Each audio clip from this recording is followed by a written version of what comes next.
baseball fans, my name is Dave from the Frontier League Journal, and today we have the pitcher of the week in the Frontier League from Florence, Kevin Hahn. How are you, sir? I'm good. Thank you for having me, man. This is it's great to be here. It's my pleasure. Pitcher of the week. I think it goes with a 50% raise on your salary. Is that it? I hope so, but I'm not entirely sure on that one. I'll have to ask B White. How did you learn about it? I actually came in the locker room on the off day yesterday, and some teammates had told me congratulations as soon as I walked in, and I hadn't even seen it yet, so I really didn't. I had no idea. And then my roommate was also in the locker room, and he told me to look at my phone, and I had a couple of text messages from people saying congratulations, you just won pitcher of the week and stuff like that. So that was really how I found out, just from teammates being around the field. This is pretty much how every player that I talk to learns about it. So from other people, other than the team and the league. I'm not making a comment as to the poor communication that there is. It's just weird that there's no, I mean, hey, Kevin, you're the pitcher of the week, by the way. So if somebody says congratulations, well, there is a reason for that. It's just weird for me anyway. And you're a communications major in California. Which university did you went to? CSU, California State University, Stanislaus. It's out near Modesto in Turlock, California. Oh, and I just asked, did you went to? This is not even a phrase. God damn it. God damn. Okay. So pitcher of the week, you come from California, and you throw in a different way than everybody else. So the competition over there is very, very hard in California. Lots of baseball players. Everybody throws hard, hits hard, and then you come in. And then on your last start, you did not pass the 90 miles per hour on your fastball, and you add a change. Okay, you have two types of changeup. One that is a regular changeup, and the other one is a Vulcan changeup. Yeah, Vulcan changeup. Yeah, that's right. A circle and a Vulcan. So the circle is about 10 miles an hour off the fastball, and then the Vulcan's closer to 20. 20. Yeah, so I actually learned the Vulcan from my catcher in high school, actually. I was struggling with my changeup at the time. I was a big curveball guy. It was very big and very loopy, and I needed to find a changeup, something that would work for me. So he showed me the grip, and I threw one, and I could see that it just came out a little weird. If I would have held it a little bit differently, it would have been better. So the next one I threw was just really good, and it was a strike. And I was like, I think that could work. I think that pitch could actually work. It's a little bit of a different grip, so it took me a while to get used to throwing with that grip. And then I took the junior college route as well. So in junior college, it was very tough to grip it while in my motion. So I had to start learning how to pre-grip pitches and things of that nature just to be able to throw it and be able to hide it well. I love the fact that you had trouble with your changeup. So you told yourself, hey, why not have two? Yeah, exactly. But do you have a ball with you right now?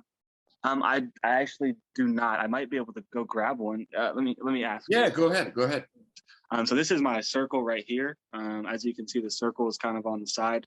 And I really just try and lead with this ring finger right here. I just try and throw it straight off of that, and it gets good four seam spin and a lot of run. So that's kind of what I look for there.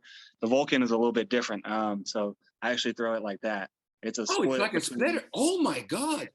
Yeah, just between the middle two. And then I kind of grab the seams on the outsides, as you can see right there, those two seams.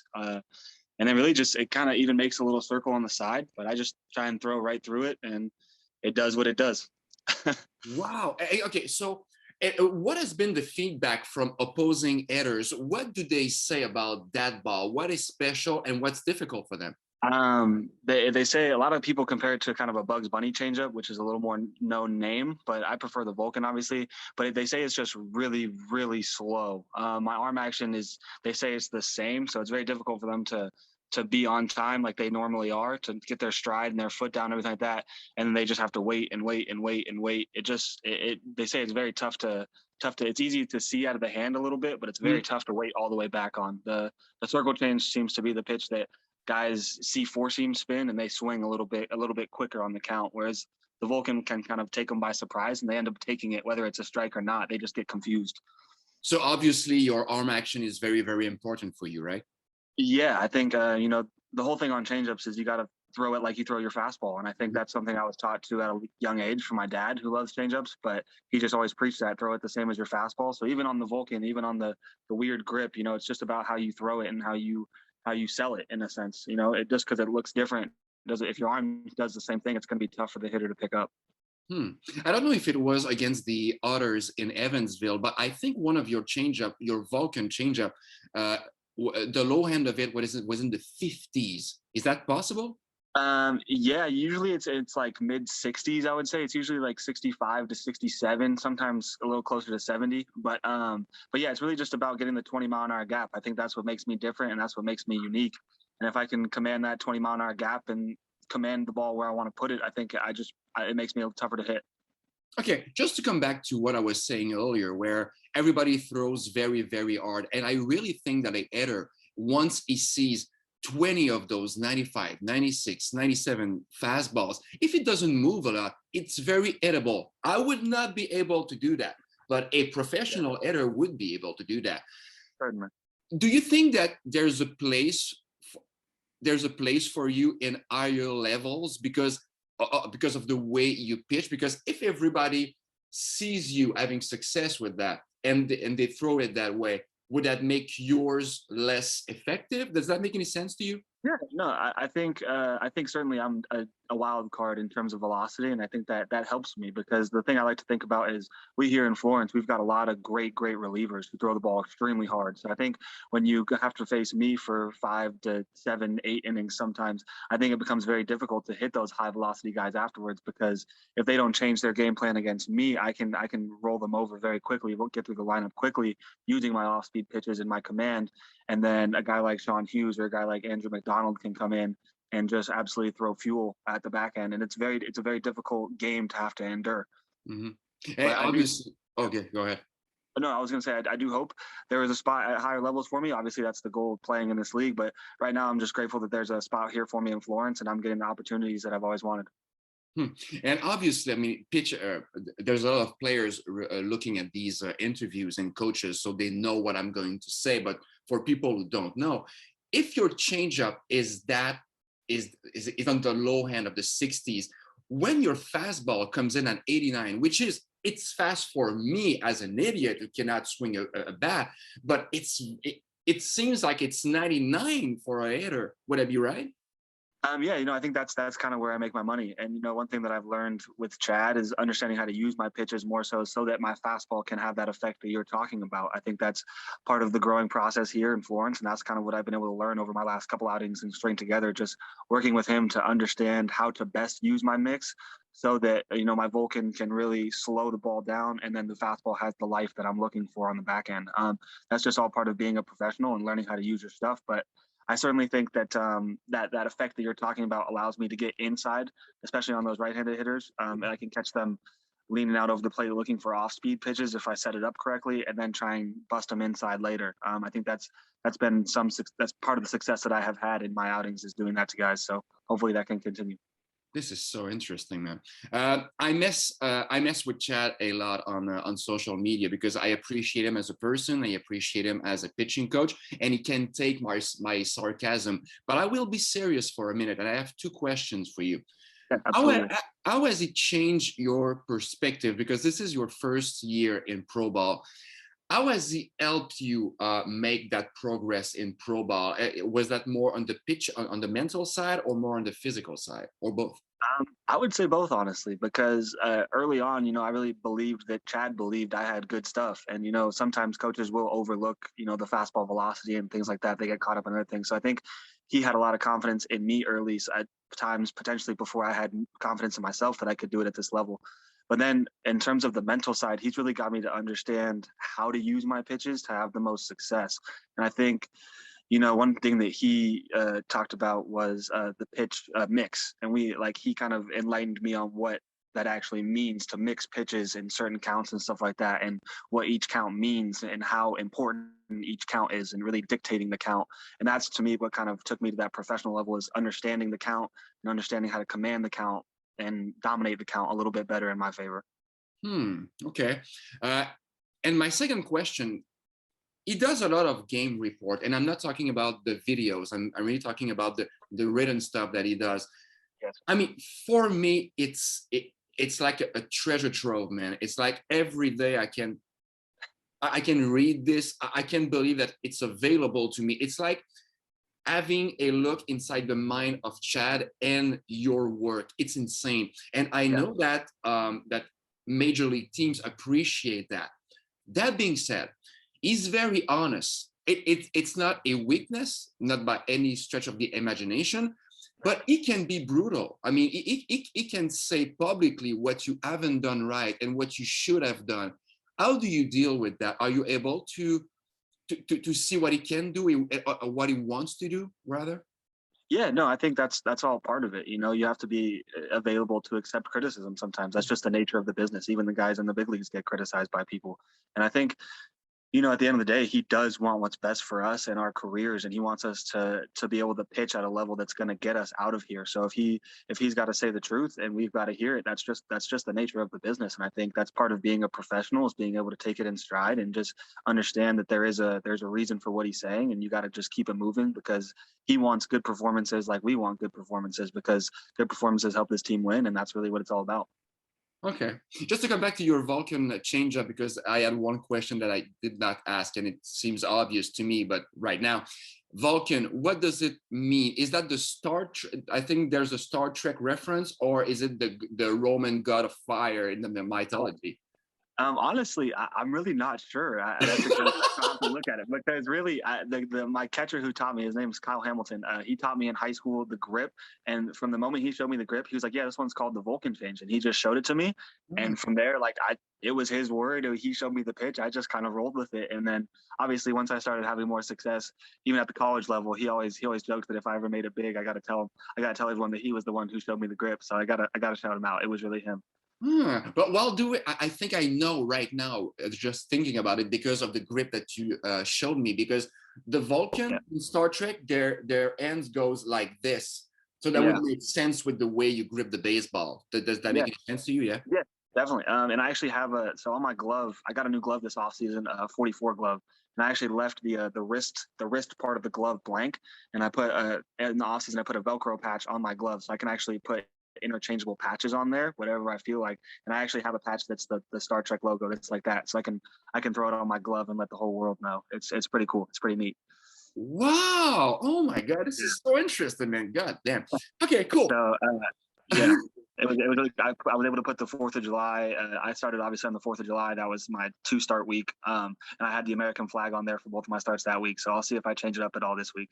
This is not the kind of thing that we can see on Frontier League TV. And I'm not passing a bad comment. It's just the angles do not give us that kind of perspective, and they don't zoom that much. You know what I mean? So we can see those things.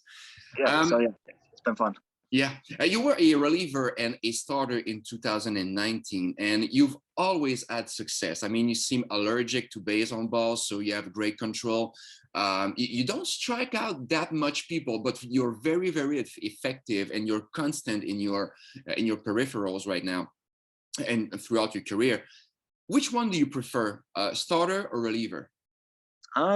You know, I'm really okay with either. I really don't mind, but it is nice. I would say last year getting the chance to start again after my college career and getting on that 5-day routine and 6-day routine. That is nice to be able to. I'm a very routine oriented guy, so it's nice every day to show up and know what you have to do to get yourself ready for the next time. So that's I would say nice. And then I would say also the success kind of comes from one of the things you talked about, the game report. One of the things that I definitely take a look at is those less than 4 pitch outs. I think that's kind of a key for me. If I can get guys out of the box in less than 4 pitches, I think that's whether or not they're on base, I think that helps me create my tempo and my flow and my rhythm that I'm looking for in a game. So I think the rhythm before the game and then those less than 4 pitch outs help me kind of stay in my rhythm in game. And I think that's kind of what's made starting a little bit more beneficial to me at the pro level. Wow, God damn it, man. Have you been approached by scouts, or have you talked to some big league teams? Not yet, but you know, it's just you just gotta keep on keeping on. You know, I'm here in Florence right now, and I want to help this team win games. And you know, we're not in a position right now to where I mean, we're in a good position to where playoffs are on the table. We just gotta, you know, play a little bit better and get on a little hot streak, and hopefully we can keep playing good ball and you know get a chance at that playoffs, because that's what it's all about. This is a good segue to my next question. You have a great team over there, man. Not only the coaches are amazing, and I truly believe that, and I get along great with them too. But you have a great team. It's a well-built team, well-built offense too. Do you think you would have that much success if that offense was not present? Because you know that if you make a few mistakes in one inning, so they put up a 3 spot against you, fuck man, I mean, we're down right now and my offense sucks, and then we're not gonna, so you don't, you maybe not have that pressure that you would have if you were on another maybe weaker team. Do you think you could thrive as much on another kind of offense? Yeah, I do. I think, I have this book that I like to read before the game called The Mental ABCs of Pitching. And Oh, yeah, I have read that before every game. It's yeah. So yeah, he wrote a Mental ABCs of Pitching as well. There's a quote that Greg Maddox has in the book. I forget what chapter it is, but he talks about just regardless of the situation, whether you're up 10, down 10, you still got to collect outs. The game it moved along by collecting outs. So really, it is, like you said, great to have an offense that produces at the rate that we produce. Because I mean, even in my last outing, we put up 15 runs. I mean, that's obviously great to have that. And I think it's just more about me understanding what my job is. And I can't worry about whether my offense is great like ours is, or if I was on another situation where it wasn't as good. At the end of the day, it's my job to collect outs, not score runs. So if you just keep your focus on collecting outs, the more likely you are to stay locked in between innings and things like that. Is there one hitter right now that in the league that you face and you just cannot get him out, man? He seems to hit everything, and you don't get him, but he gets you. There's not really a guy that I've seen yet. I would say from our team, I would honestly say Chad Sedio and Harrison DeNicola. I mean, those guys are incredible. Those guys are fantastic hitters. The way they're not afraid to stick to their approach, even if it doesn't pan out the first time. They know who they are. They don't try and be anyone different. They just allow their play to speak for themselves. And it's really fun to watch those guys dig in the box, whether I'm on the mound or not. It's really fun to watch those two guys hit. Nice. Last question. The Giants right now, this is your favorite team That's according my to your team. bio Yeah, in college. that's my squad. What Yes. the hell is going on over there? They're 40 years old, which I am too, by the way. This is a great age. But I mean, they're a whole team. They were not Yeah. that productive a few years ago, but right now they're on fire. Everything they do is good. What do you It's think? fantastic. I'm loving it. Obviously, it's a little tough to catch their games over here in the East Coast time zone, but I always try and watch their game recaps on my phone and things like that. But I mean, Kevin Gossman is pitching unbelievable. We've got some good other quality starters behind him, like Discofani. And then obviously Brandon Crawford, he's hitting home runs at a rate this year that he hasn't before. But that's my favorite player for sure on the Giants because I was an ex-shortstop back in high school, the high school days. So I still love shortstops. Buster Posey is being Buster Posey. And I think, we got a little bit of data. We got that new owner. So maybe the new data is kind of taken over and we're getting guys in the right spots at the right time. But like you said, we're playing great ball. And hopefully, I mean, the Dodgers and Padres are obviously behind us. They're the headline team. So as long as we can keep playing good in the second half, I think I like our chances. It was it's my last question, by the way. It was an off day yesterday on Monday. What does a Kevin Hahn does on a half day? On an off day? Well, so yesterday, it depends on what day it is, whether it's day one after my start, like yesterday was, or if it's day two or day three. But I have a program that I wrote out with Chad. So it really just depends on what day I'm on when the off day falls. But I definitely come to the field. Got to get your running in, got to get my throwing in. It's about staying in rhythm. And, those running and throwing only takes, if you're handling business, you can be in and out of the field in about 2 hours. So, it's just about coming to the field, locking in for a little bit, getting the muscle and the body activated, and then going home, kicking the feet up, relaxing. I usually go out to dinner with my host family on Monday nights. So we did that last night, and then usually watch a movie or two at nighttime. That's it. God damn, Kevin, you're doing things in a different way. And I truly hope that people are noticing because you're doing this, I think, the right way. Dude, let's keep up the good work, man. I mean, I enjoy seeing you pitch because it's so different. And you always hear the commentators, it was 63 miles per hour, and they don't understand because they never say those words when it comes to velocity. So that's it, dude. We'll keep in touch during the season and just keep grinding. Thank you very much. I love the page. Big fan of the page. So thanks for having me on. Thank you. Have a good day. You too. Bye-bye. Bye-bye.